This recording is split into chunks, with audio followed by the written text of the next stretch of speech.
Hey everyone, Dr. Frunky here with an awesome unboxing video for you. If you've been following my channel recently, you know that I've suddenly acquired a handful of Spydercos.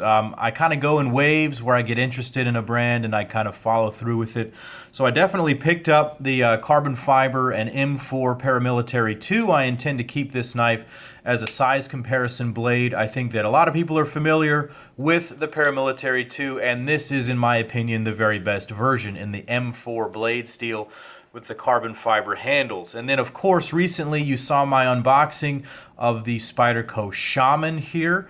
This is a very cool knife, definitely awesome. It combines a lot of the wonderful features from the Native series, from the Paramilitary 2 series, and from the Manix series, and it creates a very, very nice EDC that may be the best of all worlds. Now, I have never experienced a Manix before. I've had a couple of natives. I've had the Paramilitary. I have the Shaman now. Shaman, however you want to say it. I think it's Shaman.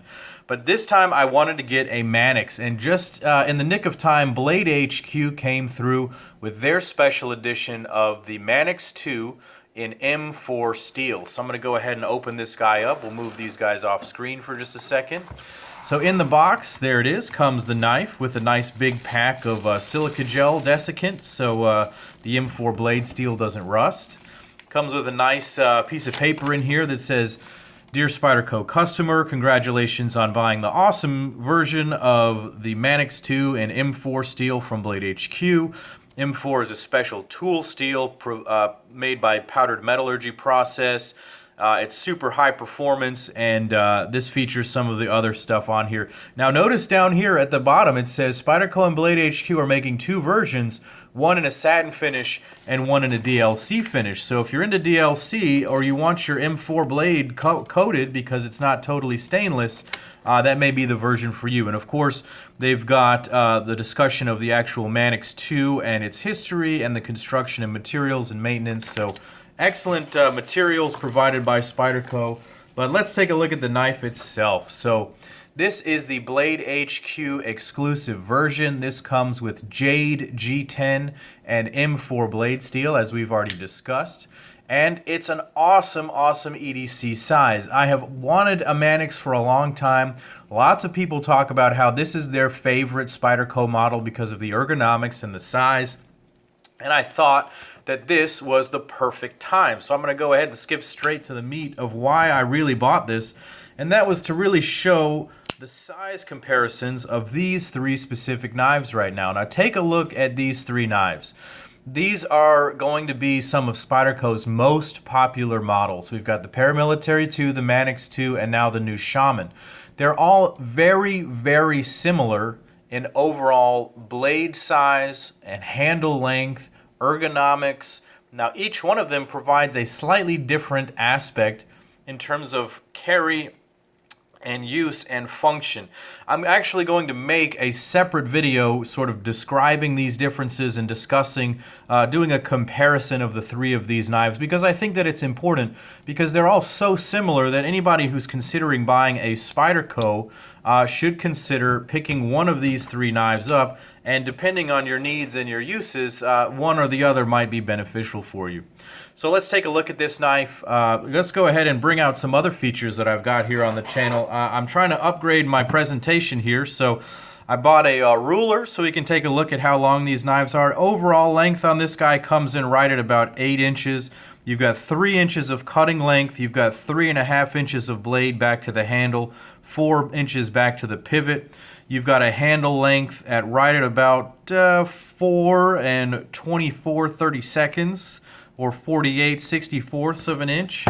I flipped this over, got some centimeters here. It's about 120 centimeters on the handle. We got about 205 centimeters overall for all of my European friends out there. I'm going to be including the ruler and some measurements on this channel now. Another new addition is some digital calipers. So this is kind of cool. I've never done this before on the channel. So let's see. This is measuring in at in millimeters here. So we'll put this on this about 0.5 inches in thickness. That's pretty neat. So definitely going to come in handy, especially for some comparison videos.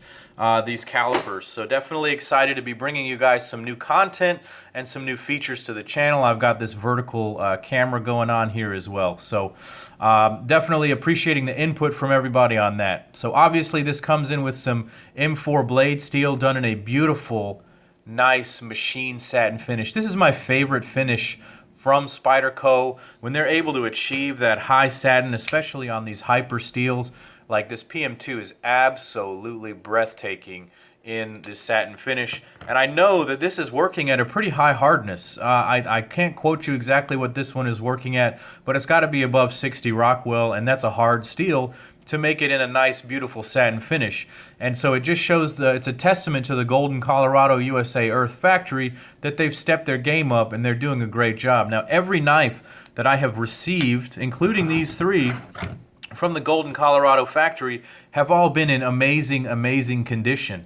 That is to say, the fit and finish are good. There's no problems with the centering. There's no blade movement. It locks up really well, and the action wears in really nicely and becomes very smooth. So very happy with the quality coming out of Golden right now. Moving back, this guy runs on phosphor bronze washers. I love the Spyderco execution of washers. All three of these knives, in fact, run on washers. And eventually they become just the most buttery, buttery smooth. Just look at this paramilitary. I can just flip it in and out all day. It's so crazy smooth. And the Shaman is getting to that point as well. It just falls shut. There's a little issue with the tab right there in terms of doing that specific maneuver. You can do it, it's just a little bit more tricky. But very, very smooth. So this one came a little bit tight as they always do, but I know that in a couple of days, a couple of weeks, as I continue to play with it, it's going to become buttery, buttery smooth, and I'm excited about that. Back to the handles, we've got this G10 that's done in jade. They call it jade, really it's just natural. I've kind of been averse to picking this up because it just kind of looks like cheap plastic, but for some reason on this knife, it actually looks kind of handsome. I kind of like the way it looks on this knife. I can't explain to you why, but they've offered it on a couple of other models, including the paramilitary too, and I just didn't think it looked all that nice. Maybe it's because of the silver liners kind of sticking out. There is some extra jimping. There's the stainless steel backspacer right here. I don't know. Maybe it's just something about that that gives it a little bit of extra, I don't know, pop that ties it all together. And so I decided to jump on this one. I knew that this would be a high quality piece. I love M4 blade steel. Now let's talk about my favorite part of this knife, and that is the price. This is $135. Unbelievable. This is a sprint run, super high quality, American manufactured knife, Spyderco, with an M4 blade steel done beautifully. Comparatively, this paramilitary 2 in carbon fiber, this was $220. And even the S30V Shaman right here in just plain G10 and S30V was $150. So this is an absolute steal of a price at $135 on BladeHQ. I can't recommend it enough. I honestly, just from my initial impressions, I know that this is going to be an excellent knife. I know that it's going to get used and carried. It's one of the best models that they make. It's tried and true, and now it's in an excellent, excellent format. So head over to BladeHQ, check out theirs now. I know a lot of you guys who watch my channel probably picked one of these up. Let me know what you think of it down in the comments below. Let me know what you guys think of the three of these knives and your comparison on these three, and maybe what you would like to see in a full-on comparison video of these three. Well, I'm going to enjoy this knife. You'll definitely get a final diagnosis sometime in the near future. Watch out for the comparison video coming up sometime soon. Thanks for watching, guys. Go ahead and check me out on Instagram at Dr. Frunky. Follow me there. Click like to this video and subscribe to my channel here on YouTube. I look forward to seeing you in the next video. And as always, guys, this is Dr. Frunky saying take care.